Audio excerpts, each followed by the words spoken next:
കണ്ട ഇത് നമ്മൾ എടുക്കുമ്പോൾ ആ വെണ്ടയ്ക്കും വളരെ സന്തോഷമുണ്ട്, നമുക്ക് വളരെ സന്തോഷമുണ്ട്. അതുപോലെ ഇനിയും നമുക്ക് എടുക്കാറായ വെണ്ടയ്ക്കയുണ്ട്. ഇനി വെണ്ടയ്ക്ക് നമുക്ക് ഒരു ദിവസം ഒരു 2 മൂടുണ്ടെങ്കിൽ തീർച്ചയായിട്ടും നമ്മുടെ വീട്ടിലേക്ക് ആവശ്യമുള്ള വെണ്ടയ്ക്ക നമുക്ക് കിട്ടും. പിന്നെ ഇനി ഒരു കാര്യം കൂടി പറഞ്ഞോട്ടെ, ഞാൻ എൻ്റെ വെണ്ടയ്ക്ക ഇതെല്ലാം നമ്മൾ കഴിക്കുകയല്ല.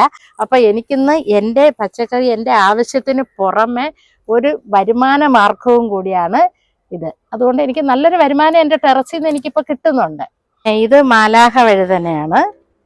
ഇതും പിന്നെ നമ്മളിത് ശരിക്കും മുറ്റിയെന്ന് പറയാൻ വയ്യ, എന്നാലും നമ്മൾ പെട്ടെന്ന് ഇത് അടർത്തി കൊടുത്താൽ വീണ്ടും വീണ്ടും ഇത് തിളർത്ത് കാഴ്ചയുള്ളൂ. ഇത് കുഞ്ഞു തൈയിലുണ്ടായതാ. ഇത് ഒരു 3 മാസമേ ആയിട്ടുള്ളൂ. 3 മാസം ആവൂല ഈ ചെടി നട്ടിട്ട്.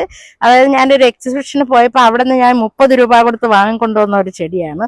പക്ഷെ ഇതിൽ നിന്ന് ഇപ്പൊ എനിക്ക് ഏകദേശം എത്ര രൂപയുടെ പൂ പൊട്ടി കാണും? 200 രൂപയാണ്